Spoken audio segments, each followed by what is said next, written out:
Painting a Commission, Part 2 of 2.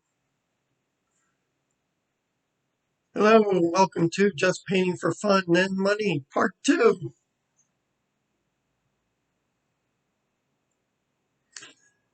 There's a list of the materials I used for the painting. It's done on a 24 by 18 stretched canvas. This is the second video on this painting. The first video details the prep work, such as selecting the right photo, editing the photo, creating an accurate drawing using a grid, and beginning to apply that drawing to the painting. This video starts with the drawing painted onto the canvas.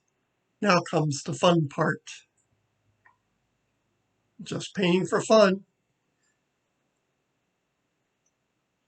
A friend of mine asked me to paint a portrait of his house.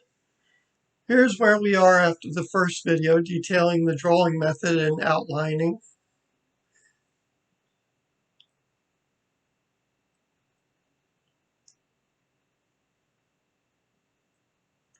See, it lines up pretty good with the photo. Used a grid to put it on there, which again is detailed in the first video. How I use the 3/4 inch angle brush. I'm continuing with the Dioxazine purple, which I used to do the outline. I established the tree outlines and the dark values. I didn't include that in the painting or the drawing video because this is more free, loose. It's more in the painting.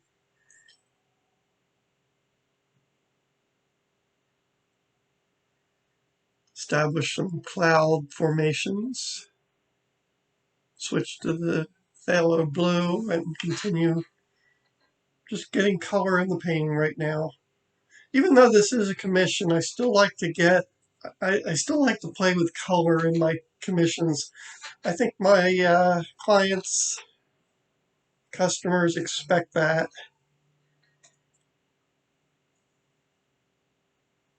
Throwing some reds in there. There's a lot of greens and blues in this. It's very cool painting or reference. So throwing some red in there to contrast the colors that I'm seeing.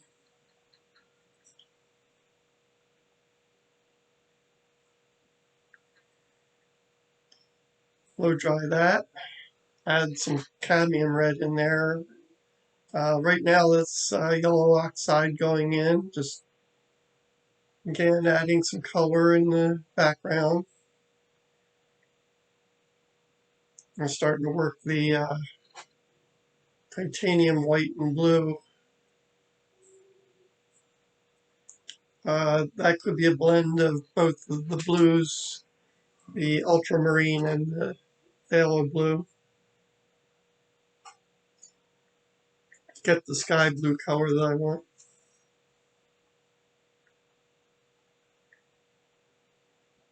There may actually be a little alizarin crimson in there, which takes it a little towards gray.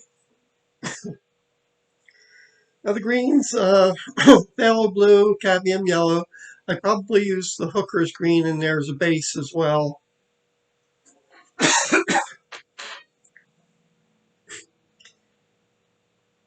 In the darker areas, I probably throw in a little alizarin crimson as well.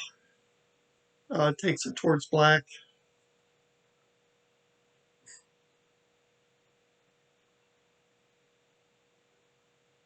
Here I've used some yellow oxide in the grass as well as the green shades from the trees.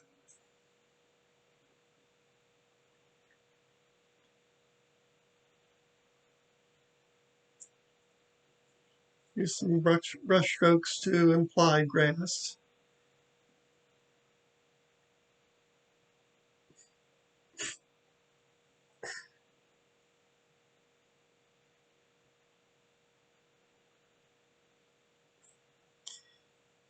Okay, here we've got a mixture of reds and phthalo blue and the yellow oxide.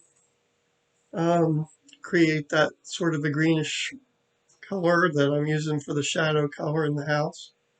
If you look at the reference photo, there's a lot of green in that tan. I lost a few minutes of recording time, not sure how that happened, but it does.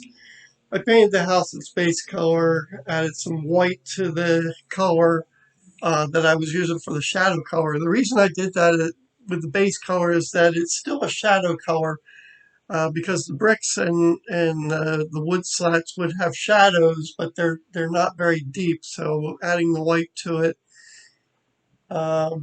is still a base color. Base color.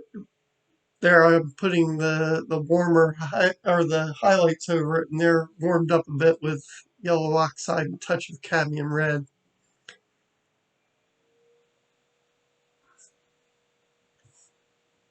Sometimes it's easier to access somewhere if you painted underneath of it or something. Maybe easier to turn the painting upside down to work it, which is what's about to happen. There we go. Yeah, it's back.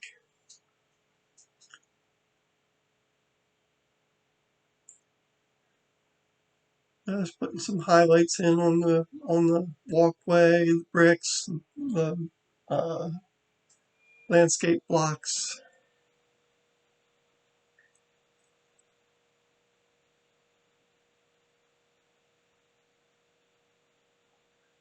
Touching up some of the darks.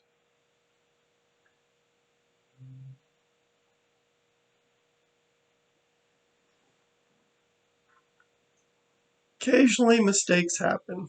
This is a teaching moment. Acrylics give us a few minutes to correct mistakes. This mistake happened on the soffit of the roof. Note that the paint was dry under the painted slip up. So we have the option here of removing the misplaced paint. If the roof was still wet, then I wouldn't want to do this because it would take it out. Now here it comes. See, I slipped right there. The brush covered a little more than I wanted it to. So we got a little sloppy there on the edge. Let's fix that. Now here's what you do. First you clean your brush, and then you leaving some water in it, you wipe it off, leave it damp, and then you go back to the painting with the brush, and you wet the area that you want to remove. You see I'm just sort of go back and clean the brush again. Just get it wet.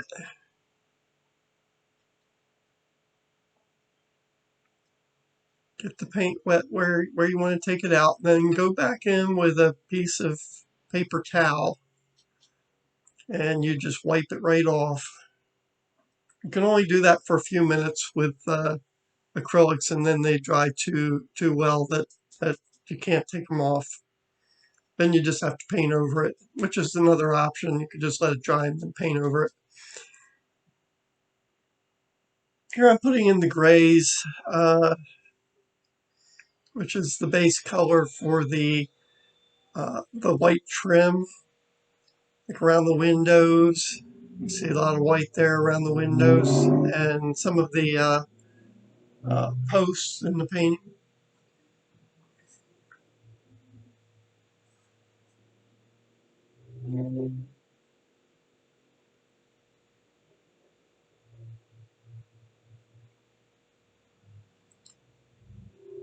Again, using the trick of doing the parallel lines first.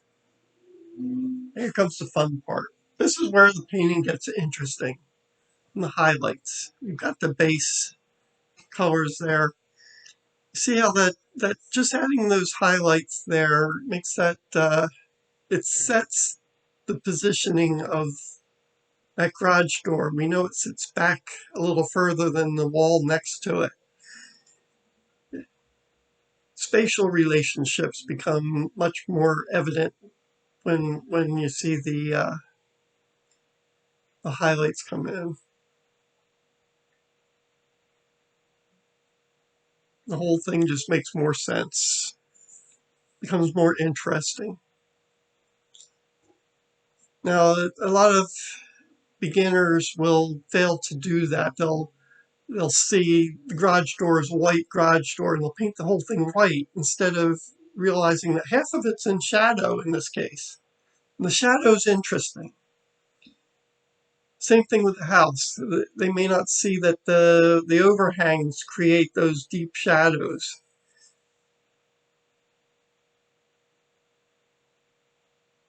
Don't be afraid of the dark areas.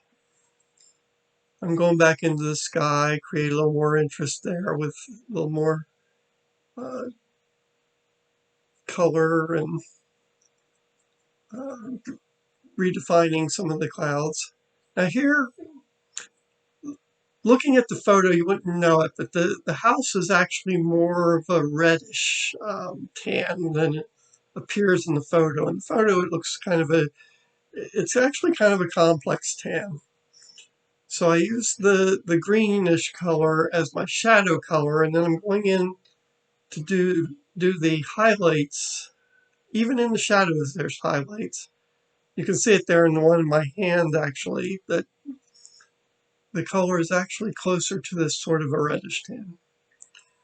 Now here, the reason why I had the reference photo in my hand is I'm painting in the bushes, so I wanted to be nice and accurate on where they go. Things like that are important to the homeowner. Spend a lot of time trimming these trees, they recognize them. Um, that kind of thing is important in a commission. Switching to the 1/8 inch round brush for some smaller details. Again, some of these tiny little details are important in commissions.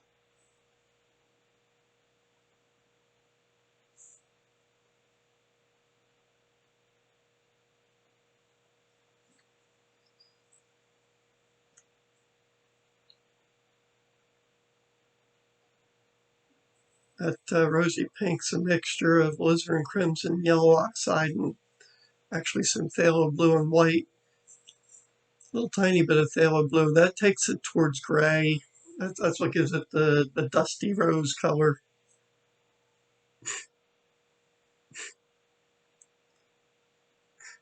Gotta be real careful with how much of that you put into something like that, though. It doesn't take much.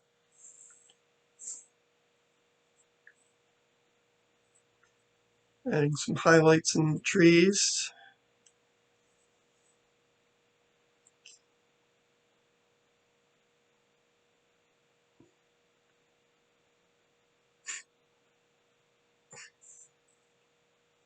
In this case, the painting has a lot of motion in the sky, in the grass, in the trees behind, and while the house is stable, so it, it gives that pleasant stability feel. Created some interest in the painting. Painting in some details, lights and such. Tightening up the roadside and